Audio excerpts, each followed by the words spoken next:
A little girl, no older than 7, sat trembling in a torn pink dress, trapped in a cold basement cage.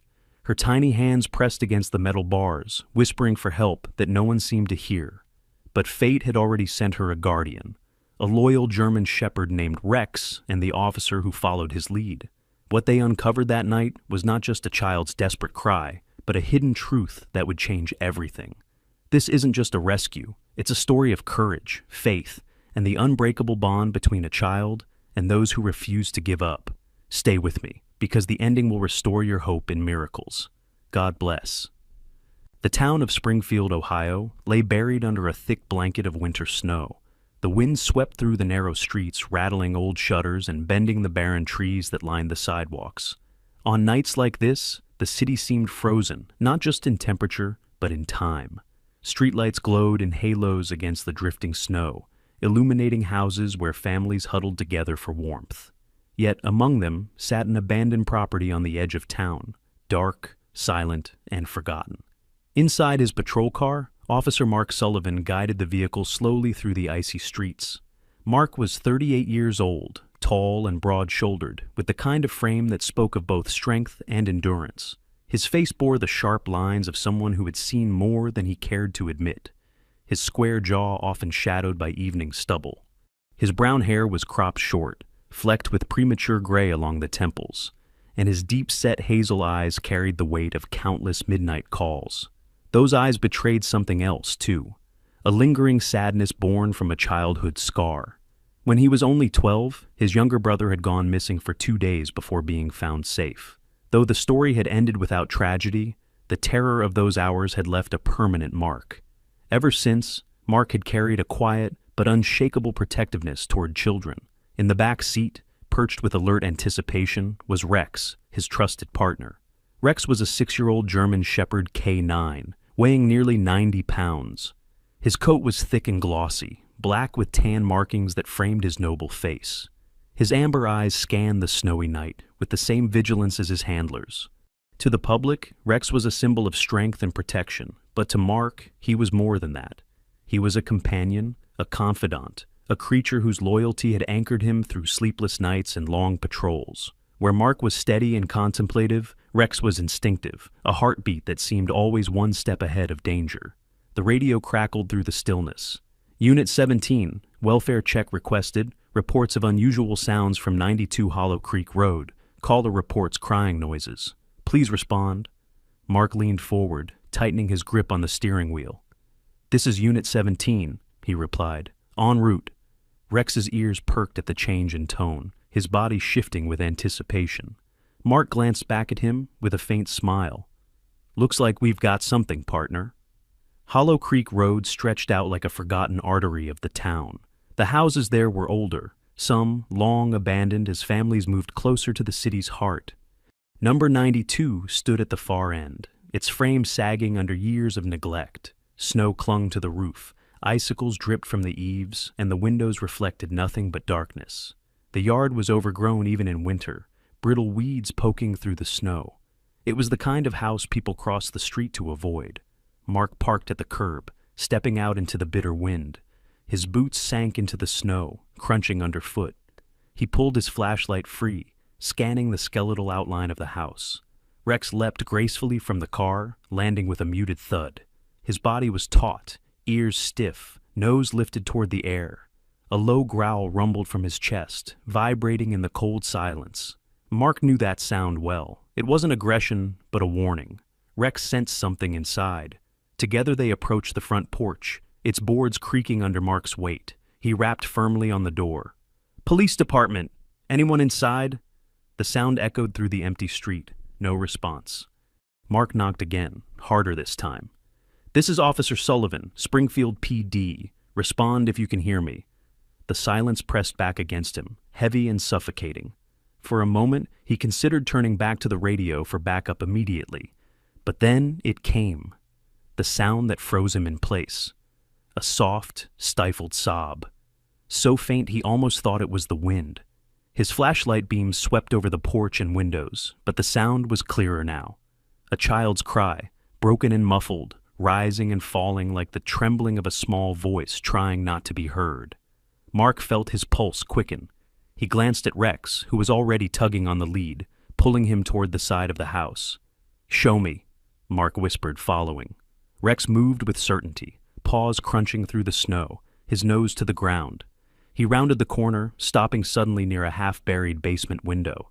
The glass was smeared with grime, but the latch had been left ajar. Rex whined, pawing at the foundation, his eyes locked on the dark space beyond. Mark crouched, angling his flashlight toward the window. For a moment, all he saw was blackness. Then he heard it again. The unmistakable sound of a child weeping, fragile and terrified, echoing from somewhere deep inside the basement. He swallowed hard, pressing closer. "Hello?" he called gently. "This is Officer Sullivan. Can you hear me?" The crying faltered, replaced by silence so complete it felt as though the house itself held its breath. Mark's chest tightened, memories flashing unbidden of his own brother's voice, years ago, calling faintly in the dark woods. He shook the thought away, focusing on the present. Rex barked once, sharp and decisive, his body rigid with alertness. Mark didn't doubt him for a second. There was someone down there, someone small, someone afraid. He exhaled, his breath forming clouds in the freezing night. The scene around him, the abandoned house, the broken window, the sound of a child hidden away in the dark etched itself into his mind with chilling clarity. He knew, with every instinct honed by years on the force, that this call was not routine. It was the beginning of something far bigger, and as the faint sobbing drifted once more through the cracks, Mark's resolve hardened. He and Rex would not leave until they uncovered the truth that the night was trying to conceal. The snow continued to fall outside, muffling the world in silence, but inside the abandoned house, the air was thick with the smell of mildew and neglect. Mark Sullivan crouched near the half-buried basement window, his breath quick in the frozen air, eyes fixed on the darkness within. Somewhere down there, beyond the damp and the shadows, a child's sobs trembled like a faint echo of heartbreak. Mark's jaw tightened. He rose to his feet, scanning the side of the house until he found a rusted steel hatch leading down to the basement. The door was secured with an old, heavy padlock, corroded by years of weather, but still strong enough to bar anyone from casually entering. He drew a breath, pulled his flashlight from his belt, and tested the door. It rattled firmly, unwilling to yield. "Figures," he muttered. He reached back for his crowbar, the metal biting cold in his gloves. Rex stood beside him, muscles taut, his ears pricked forward. The German shepherd's amber eyes glimmered in the weak light, fixed on the hatch as if he already knew what lay behind it. His black and tan fur bristled with anticipation, and he let out a low growl, not of aggression, but of certainty. There was something behind that door. Mark jammed the crowbar into the padlock, his broad shoulders straining as he pressed down. Years on the force had built not only his instincts, but also the strength in his frame. Muscles rippled under the thick patrol jacket as he leaned his weight into the tool. The lock screeched, metal grinding against metal, before snapping with a final crack. The padlock fell into the snow. The hatch creaked as Mark pulled it open. The hinges wailed in protest, the sound carrying into the night. A staircase descended into darkness, narrow and steep.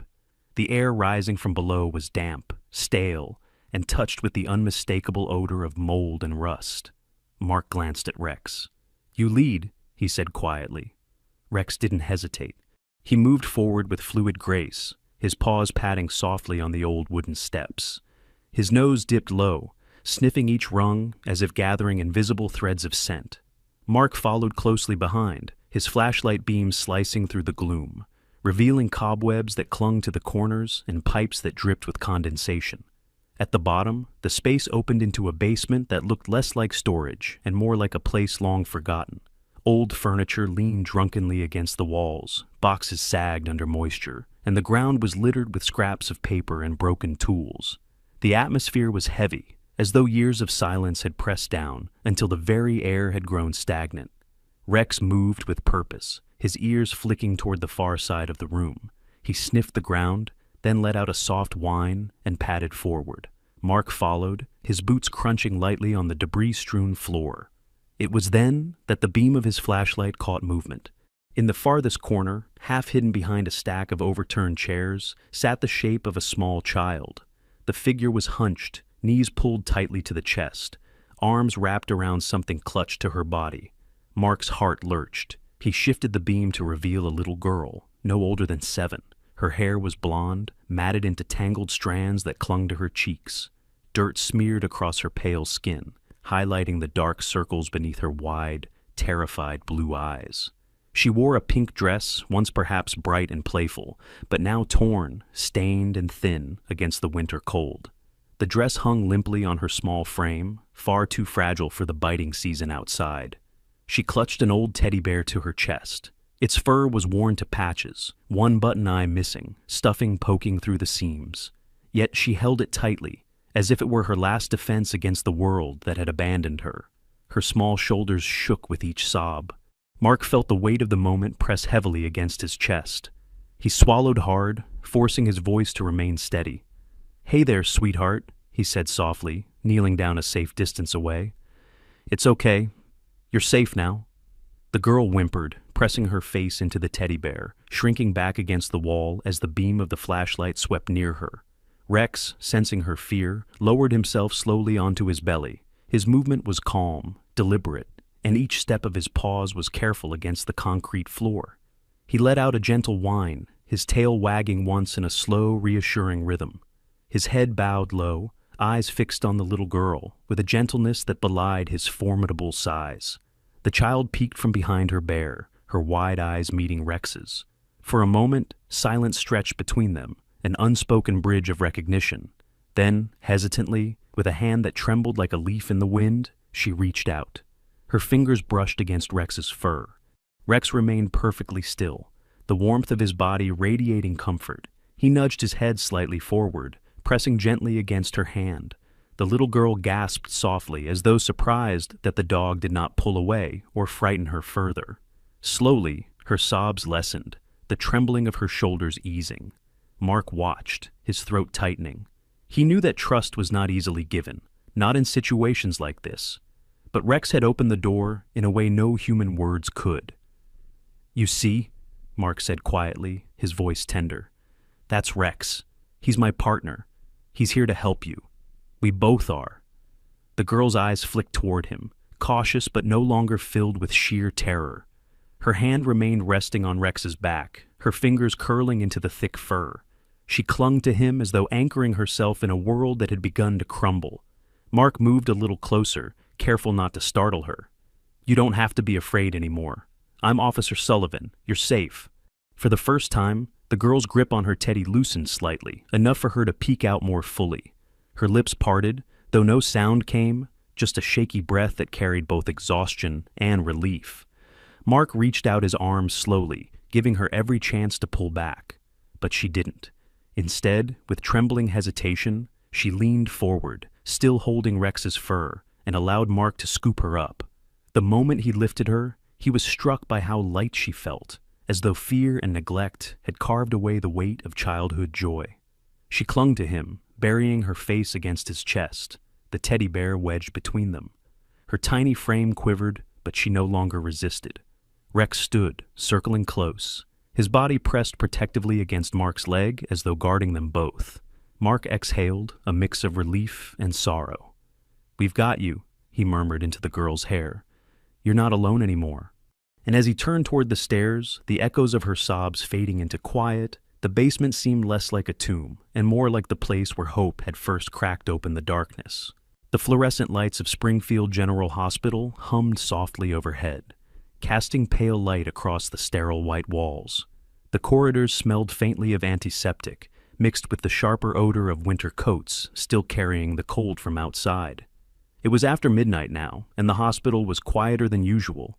Only the muffled shuffle of nurses and the occasional beep of monitors broke the stillness. Officer Mark Sullivan walked beside the gurney, his heavy boots making a muted thud against the polished floor. His uniform jacket bore traces of dust from the basement crawl, and his face looked more tired than ever, the sharp angles of his jaw darkened by hours-old stubble. Yet his eyes, hazel, steady but shadowed, remained, focused entirely on the small figure lying on the gurney.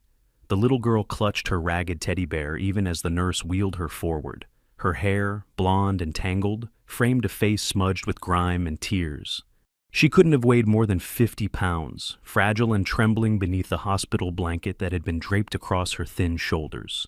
Beside Mark padded Rex, his German Shepherd partner. At 6 years old, Rex carried the seasoned build of a working dog, broad chest, strong legs, and a thick coat that gleamed under the lights despite the dust of the night still clinging to it. His amber eyes flicked from nurse to patient to handler, always vigilant, always protective. Even here, in the supposed safety of a hospital, Rex remained alert, as though instinctively aware that the girl needed more than medical attention. In the exam room, a pediatric nurse introduced herself. She was in her late 20s, petite with chestnut brown hair pulled neatly into a bun, her pale skin touched with freckles. Her name tag read Claire Matthews. She had a voice both gentle and brisk, the kind born from tending to frightened children while balancing the urgency of emergencies. "Let's get her cleaned up and checked, Officer Sullivan," Claire said softly. "You and your partner can wait right here." Mark nodded, but he stayed close to the doorway as Rex lay down by his boots. His eyes never left the child. The girl resisted slightly at first, holding her teddy so tightly the nurses didn't dare take it away.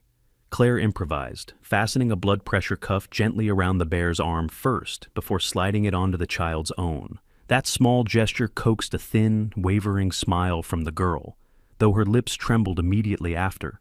Mark stepped forward, crouching to meet her gaze. "It's all right, sweetheart. You're safe. Can you tell me your name?" For a moment, she only stared, blue eyes wide and glassy. Then, in a whisper so faint he had to lean closer, she said, "Emily. Emily Carter." Mark's chest tightened at hearing her voice clearly for the first time. "Emily," he repeated softly, as though anchoring her identity back into the world. The exam went on, revealing signs of malnutrition and dehydration, but no severe injuries. Physically, Emily was going to recover. But her silence, her darting eyes, her constant grip on the teddy spoke volumes about wounds deeper than any medical chart could capture. When the nurses finished, Claire set a small notepad and pencil on the bedside table. "Sometimes drawing helps when words are too hard," she explained. Emily reached for it with hesitant fingers. She pressed the pencil to paper, sketching in uneven lines. Mark and Claire waited, patient and silent, as the faint outline of two stick figures began to appear. Two little girls, holding hands. Mark leaned closer, his breath caught. "Is that you, Emily?" Her lower lip trembled. She nodded faintly. Then she pointed at the second figure, her finger pressing harder than her strength suggested. Tears welled in her eyes. Her voice broke into a hoarse whisper. "My sister?" "They took her." The words sliced through the quiet like glass. Mark felt his stomach sink. His mind raced with questions. Who had taken her? How long ago? Why? But the raw fragility in Emily's voice held him back. Pressing too hard would only close her off again. Rex, sensing the tension, rose from the floor and padded closer. He placed his head gently on the edge of Emily's bed, his warm muzzle brushing her small hand. Emily turned to him, her tears spilling freely now. She pressed her palm against his fur, clutching him like a lifeline. Rex's tail thumped softly against the tile, steady and reassuring. Mark swallowed the knot in his throat. "Emily," he said quietly, kneeling so his broad frame didn't tower over her. "Can you tell me your sister's name?" Emily sniffled, eyes darting between Mark and Rex as if deciding whether to trust. Then, with a sob caught in her throat, she whispered, "Sophie." The name lingered in the air, heavier than the cold Ohio night. Claire, the nurse, glanced at Mark with worry etched across her freckled face. "Do we need to alert child services immediately?" she asked softly, though Emily's ears caught the adult tension in her tone. Mark nodded. "We'll get the right people involved, but right now, Emily needs to know she's not alone." Emily's small hand stroked Rex's head rhythmically, her trembling slowing with each movement. She didn't speak again, but when Mark shifted as if to leave the room for a moment, her tiny hand shot out from beneath the blanket to clutch his sleeve. Her wide blue eyes pleaded silently. "I'm not going anywhere," Mark reassured her, his deep voice gentling. He pulled up a chair beside her bed and sat heavily, Rex curling at his boots once more. For the rest of that hour, Emily said little. Instead, she drew more stick figures, crude but heartfelt. Two girls sitting side by side, sometimes with the teddy bear between them, sometimes holding hands in a field of scribbled flowers. Each time, her finger pressed hard on the figure labeled Sophie, and each time, her tears blurred the pencil marks. Mark sat in silence, only breaking it to murmur encouragements, or to reassure her that Rex was keeping watch. Watching her, he felt a deep ache settle into his chest. He knew now this wasn't just a rescue, it was the beginning of something larger, something darker. And it wasn't finished. As the fluorescent lights buzzed faintly above and snow continued to fall outside, Emily Carter drifted into an exhausted sleep, her small hands still tangled in Rex's fur. The dog did not move, not even when his handler shifted. His head remained on her lap, a silent promise that she would not wake to emptiness again. Mark leaned back in the chair, exhaustion etched into the lines of his face. He whispered softly to the sleeping child, though perhaps more to himself. "We'll find Sophie. I swear it." The next morning, Springfield still lay beneath a heavy quilt of snow. The roads glistened with ice, the air sharp enough to sting every breath. The city's hum was muted, as though winter itself had pressed a heavy hand over the town. Officer Mark Sullivan pulled his patrol car once more onto Hollow Creek Road, his jaw set, his eyes marked with fatigue, but burning with determination. He hadn't slept. His mind was filled with Emily's whisper, "They took my sister." Those words had followed him through the night like ghosts. Beside him sat Rex, the German shepherd, leaning forward against the partition with a focus that mirrored his handler's. At 6 years old, Rex had grown into the peak of his working strength, 85 pounds of taut muscle beneath his thick black and tan coat, his amber eyes alert and burning with intelligence. He seemed to feel Mark's tension, his ears twitching and nose working as they approached the house once again. The abandoned property at number 92 was no less eerie in daylight, its paint peeled in strips, shutters dangled loose, and the snow on the roof sagged dangerously heavy. But it was the basement that mattered. Mark and Rex stepped out of the cruiser, boots crunching on the frozen ground, the dog pulling lightly on the lead toward the broken hatch. Inside, the basement smelled of mildew and dust, the cold sinking into Mark's bones as he descended the narrow stairs once again. His flashlight beams swept over the damp concrete, the old furniture, and finally the corner where Emily had been found. The small pet carrier sat empty now, its door hanging open like a silent witness. Mark crouched, searching for anything that might lead to Sophie. That was when he saw it, a scrap of fabric lying near the carrier, a child's scarf, faded blue, patterned with faint stars. He picked it up carefully, lifting it into the light. The fabric smelled faintly of mildew, but there was another scent clinging to it, subtle but distinct. He turned to Rex, kneeling so the dog could see. "Find her, boy." Rex's ears perked. He lowered his muzzle, sniffing the fabric deeply. His body stiffened, tail flicking once, then twice. He let out a low bark and tugged forward, nose already pressed to the damp ground. Mark stood, following quickly as Rex moved with purpose. Out of the basement, across the yard, into the snow-covered street. His paws left sharp prints in the ice as he led his handler block after block, nose to the ground, tail rigid with intensity. They walked for nearly half a mile until the trail grew faint among the busy streets. Mark called for backup. A fellow officer named Deputy Carl Ramirez, who arrived in a second cruiser. Carl was in his early 40s, stockier than Mark, with olive-toned skin and short black hair peppered with gray at the temples. His square face bore a heavy 5 o'clock shadow, and his deep-set brown eyes had the weary look of a man who'd seen too much and trusted too little. Carl had been raised in a rough part of Cleveland, where, as a teenager, he lost his younger cousin to gang violence. Since then, he had carried a quiet bitterness against criminals who preyed on the vulnerable. That bitterness often made him blunt, but his loyalty to the badge was unquestionable. "Where's he leading us?" Carl asked, watching Rex work. Mark held up the scarf. "Emily says there's a sister. This might be hers." Rex caught the scent. Carl nodded grimly, scanning the snowy horizon. "Then we follow." Rex pressed forward with renewed certainty, weaving through side streets until they reached the industrial edge of town. Here, the buildings stood large and hollow, old warehouses and storage units abandoned after the factories had closed years before. Their skeletal shapes loomed against the gray sky, and snow gathered on their rusting roofs. Rex slowed, nose pressing hard to the ground near a chain-link fence. His body stiffened, then he barked once, sharp and decisive. Mark's stomach tightened. He lifted his eyes to the warehouse beyond the fence, an old brick structure, its windows boarded, its doors rusted but recently disturbed.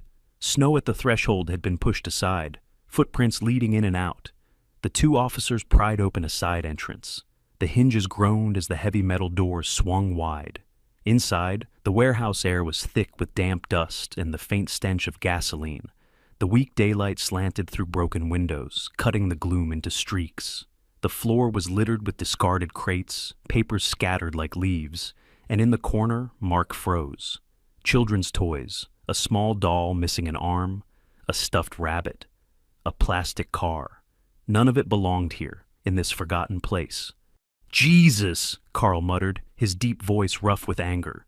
Mark moved closer, kneeling to sift through the mess. He pulled aside a pile of papers, revealing passports and IDs, dozens of them.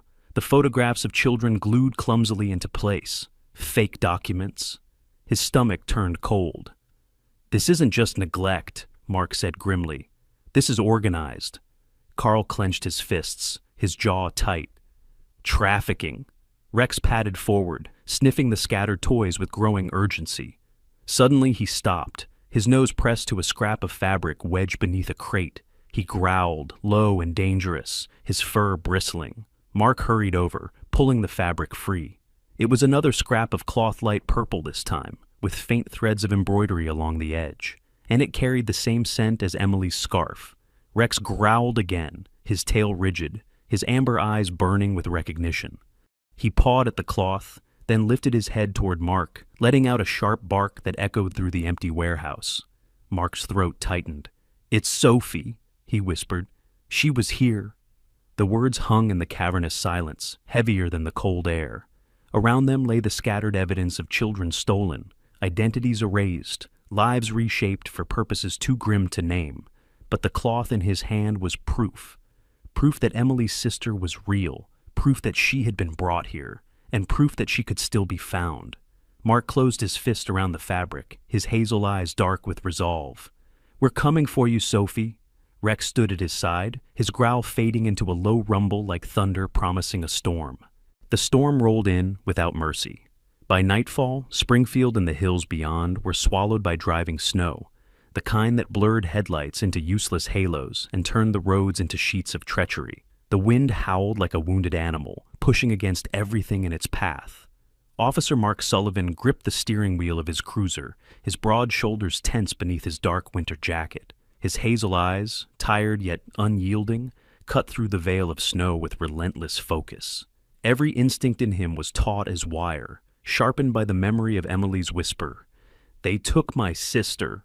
Beside him, Rex sat poised, the big German shepherd's body a perfect coil of muscle and anticipation. His black and tan coat bristled with energy, amber eyes glowing in the dim dashboard light.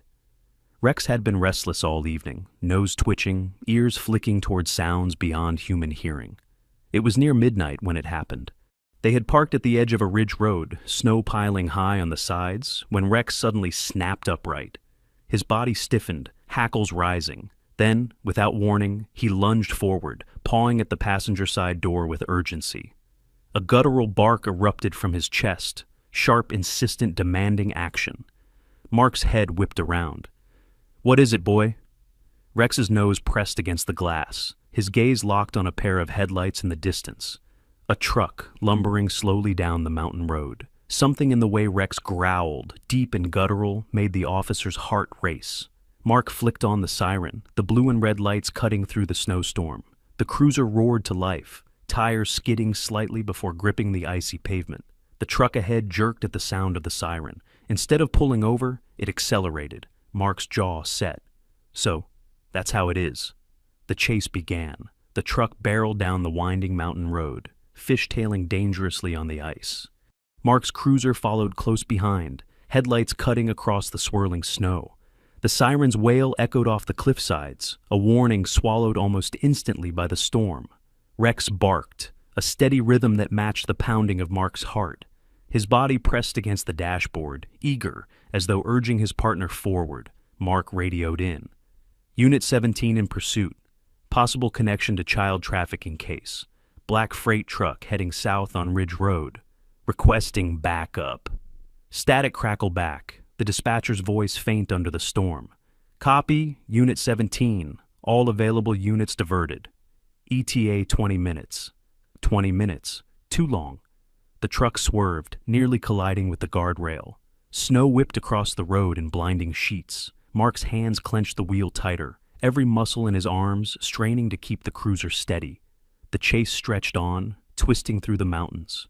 Then suddenly the truck veered off onto a narrow logging trail, tires skidding across the unpaved ground. "Damn it," Mark hissed. He slammed the cruiser into gear and followed. The path was rough, uneven, lined with skeletal trees bowing beneath the storm's weight. The truck bounced wildly, but it pressed on. Snowflakes streaked across the windshield like daggers of ice. Then, without warning, the truck fishtailed, skidded sideways, and slammed to a stop against a snowbank. Its rear tires spun helplessly, mud and snow churning beneath them. Mark braked hard, the cruiser grinding to a halt just yards away. His door flew open, the freezing wind tearing inside. "Stay with me, Rex!" The truck's driver leapt from the cab, a man in his mid-30s, stocky, with a scruffy beard and a heavy parka flapping in the gale. His eyes were wild, pupils dilated with fear and adrenaline. He didn't hesitate. He bolted straight into the tree line. "Police! Stop!" Mark roared, his deep voice cutting through the storm. The man didn't stop. His boots dug into the snow, kicking up powder as he scrambled deeper into the woods. Rex lunged, barking ferociously. Mark released him with a sharp command. "Take him!" The German shepherd exploded into motion, his powerful legs tearing across the snow. He weaved between the trees with uncanny precision, muscles rippling beneath his thick coat. His growls echoed like thunder through the forest. The fleeing man glanced over his shoulder just as Rex launched. 85 pounds of trained force slammed into him, knocking him flat into the snow. The man screamed, thrashing, but Rex's jaws clamped around his arm, not breaking, but holding with iron control. Mark arrived seconds later, his breath heaving, pistol drawn. "Don't move! You're under arrest!" The man froze under the dog's weight, panting, eyes wide with terror. Mark cuffed him swiftly, hauling him to his feet. Rex growled low, keeping him subdued. "Try anything, and you'll regret it," Mark muttered coldly, pushing the criminal back toward the truck. But as he drew closer, a new sound cut through the storm. A muffled cry. A child's cry. Mark's chest tightened. He yanked open the back of the truck. Inside, the dim beam of his flashlight revealed a chilling sight. Crude wooden crates, ropes scattered across the floor, and in the corner, a little girl. She was small, about 6 years old, with tangled blonde hair matted to her tear-streaked face. Her clothes were thin, a light sweater and leggings far too frail for the winter cold. Her arms were wrapped tightly around herself, as though trying to disappear into the shadows. Her eyes wide, frightened, but still burning with defiance, met Mark's. Rex whined, stepping forward, his nose twitching. He recognized the scent immediately, the same as Emily's scarf, the same as the scrap of fabric from the warehouse. Mark's throat tightened. He crouched low, his hazel eyes softening. "Sophie?" The girl flinched, pressing back against the wall of the truck. "It's okay," Mark said gently, lowering his weapon and extending a hand. His voice softened, carrying a promise that cut through the storm's chaos. "Your sister sent me. Emily. She's safe, and she's waiting for you." The name struck her like a spark. Sophie's lips parted in a trembling whisper, the first word she had spoken in days. "Emily?" Rex stepped closer, lying down at the edge of the crate, his warm eyes fixed on her. Slowly, Sophie's tiny hand reached out, brushing the thick fur at his neck. For the first time, her sobs eased. Mark exhaled, his breath clouding in the freezing air. Relief flooded through him, heavy and overwhelming. Against all odds, she was alive, and now she was found. The Springfield Police Department was a brick building standing firm against the biting winds of winter. Snow whipped around its windows, rattling against the glass, while the warm glow inside promised safety from the storm. The lobby smelled faintly of coffee and disinfectant, the familiar sense of a place that had seen too many midnight calls and weary souls searching for help. Inside, Emily Carter sat curled on a bench near the front desk. Her small frame looked even smaller against the oversized chair. She wore hospital-issued sweatpants and a faded sweatshirt, her blonde hair brushed but still tangled at the ends. The ragged teddy bear she had carried from the basement was clutched tight in her arms, its seams stretched thin by her grip. Her big blue eyes stared at the floor, dazed and hollow, as though the weight of waiting was too heavy for her 7-year-old body to carry. 2 female officers had tried to comfort her earlier, bringing cocoa in a styrofoam cup, but Emily had barely touched it. Her lips quivered every so often, whispering one name under her breath like a prayer: Sophie. The heavy doors of the station suddenly burst open, a swirl of snow sweeping into the warmth. Emily's head jerked up, her wide eyes blinking against the harsh overhead lights. Officer Mark Sullivan stepped in, his tall frame dusted with snowflakes, his breath fogging in the frigid air. His hazel eyes carried exhaustion, but also something Emily hadn't seen before: hope. In his arms, wrapped tightly in a blanket, was Sophie Carter. The little girl looked fragile, her blonde hair a wild tangle of knots, her cheeks flushed raw from cold and fear. Her sweater was torn, her leggings dirty, and her small hands clutched the corner of the blanket as though it might vanish if she let go. Her eyes, so like Emily's, flickered around the room, wide and afraid, until they found her sister. And then everything else ceased to exist. Emily leapt from the bench, her teddy bear tumbling to the floor. "Sophie!" she cried, her voice breaking into sobs. Sophie's arms stretched out from the blanket. "Emily!" Mark lowered the child gently, and Sophie ran the last few steps, crashing into her sister with such force that it nearly toppled them both. The 2 girls clung to each other, arms locked so tightly around their thin shoulders that it was as though they feared being torn apart again. Their sobs filled the lobby, not just cries of sorrow, but of relief, grief, and love, all tangled together. Around them, the station fell silent. Toughened officers' men with lined faces and calloused hands, women who had stared down danger and despair countless times, turned away to wipe their eyes. No amount of training could harden them against the sight of 2 sisters reunited after fear and separation. At Mark's side, Rex padded forward, his tail wagging slowly. The big German shepherd lowered his head, nudging Sophie's small, dirt-streaked hands. Sophie let go of her sister, just long enough to press her palm against the dog's warm fur. Rex licked her hand once, a solemn, gentle greeting, as though he understood exactly who she was and what she had endured.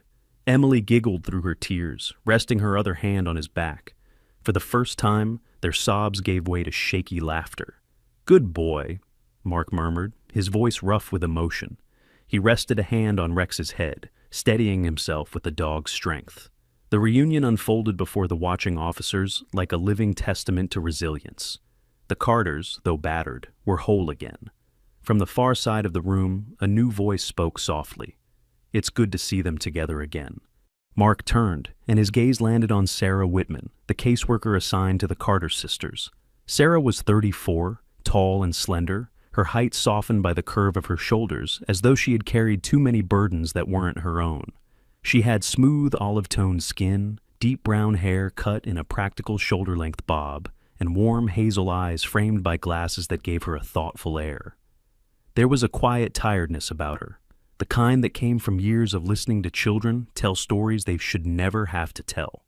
Sarah had been raised by a single mother who worked double shifts to keep food on the table.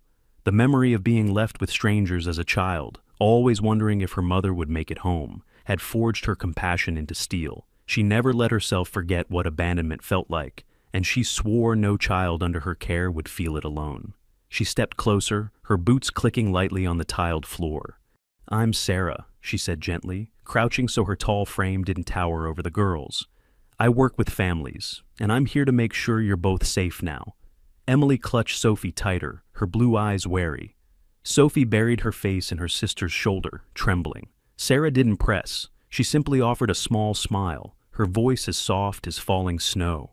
"You don't need to talk right now. Just know that you're not alone anymore."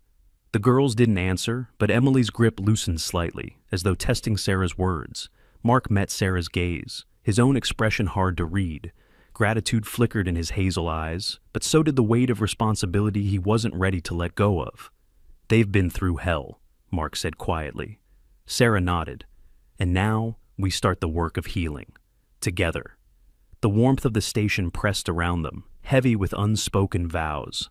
Two sisters, once torn apart, now clung to each other in trembling relief. A seasoned officer, scarred by the ghosts of his past, stood sentinel. A loyal German shepherd, steady as stone, wagged his tail in silent promise. And a woman with gentle eyes, who carried both compassion and steel in her heart, stepped forward to guide them into whatever came next. For a moment, the world outside the storm, the darkness, the danger, fell away. Inside the station, all that mattered was the fragile, fierce love of two children holding each other like life itself.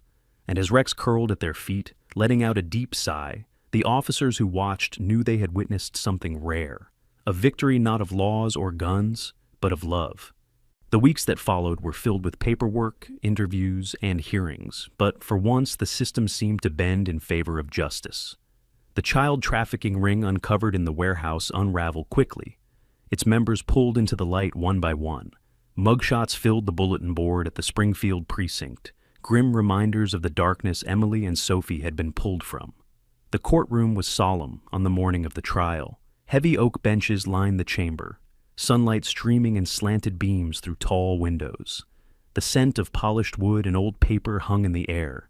Judge Raymond Callahan, a man in his late 60s with a broad frame, silver hair neatly combed back, and a weathered face carved with decades of legal battles, presided over the proceedings. His deep voice carried authority, but his pale blue eyes revealed a gentleness reserved for cases like this, where the stakes weren't just laws, but lives.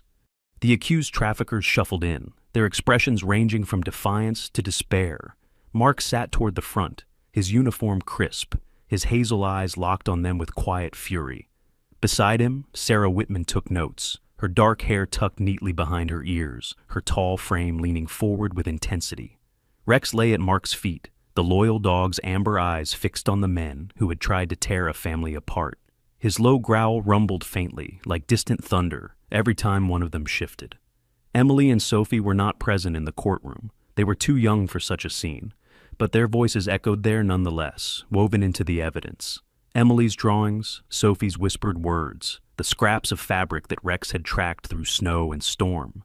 When Judge Callahan's gavel came down, sentencing the ringleaders to decades behind bars, a ripple of relief spread through the room. Justice had spoken. That spring, the snow melted slowly into rivers that sparkled under the warming sun. Springfield's parks filled with the laughter of children, the air carrying the scent of fresh grass and blossoms. It was in one of these parks, Willow Creek Meadow, that Emily and Sophie found their new beginning. Linda Parker, their maternal aunt, knelt in the grass as she unpacked a picnic basket. Linda was in her early 50s, with wavy chestnut hair streaked softly with gray, and eyes of warm hazel framed by laugh lines. She wore a light cardigan and jeans, her movements calm but full of purpose. Life had not been easy for her.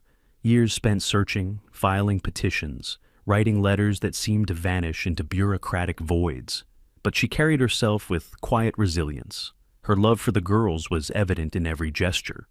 She smoothed Sophie's hair as the child leaned against her, adjusted Emily's shoelaces when they came loose, and laughed brightly whenever they ran to show her a flower or stone.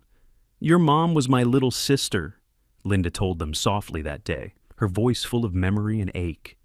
"And I promised her, long ago, that I'd never stop looking for you. Now you're here, and you're home."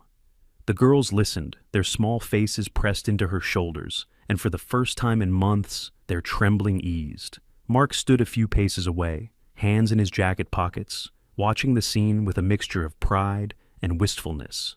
His own past, the childhood spent in a foster home where no one came, haunted him in moments like this. Yet, watching Emily and Sophie nestled into their aunt's embrace, he felt something heal inside him too. Rex bounded across the grass, his powerful frame moving with surprising grace for his size.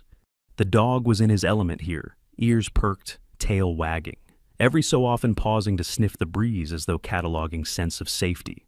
When he trotted back to the picnic blanket, both girls squealed with delight, throwing their arms around his thick neck.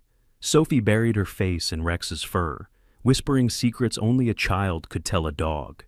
Emily laughed, her blue eyes sparkling, and kissed his ear.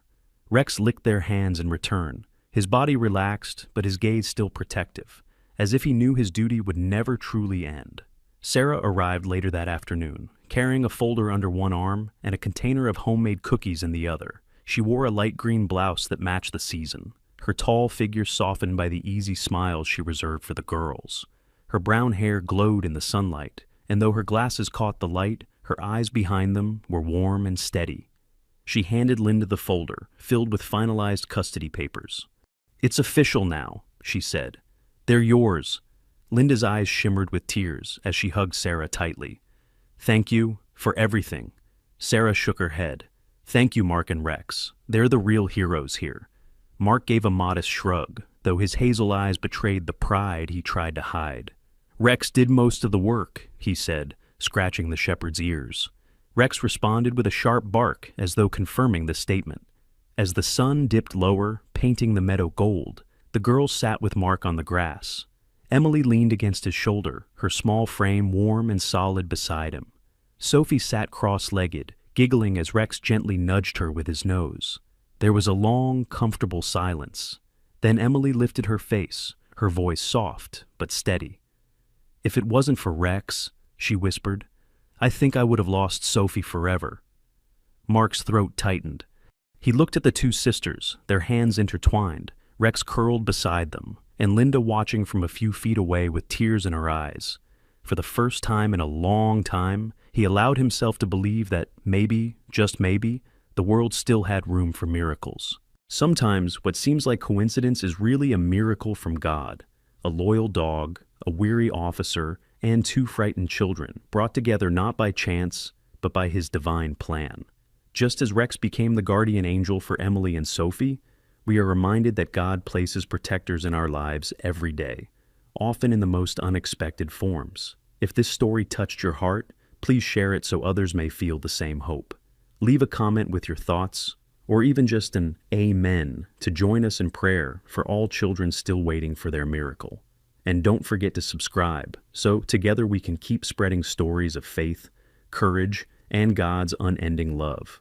May the Lord bless you and your family with peace, protection, and the quiet miracles that remind us He is always near.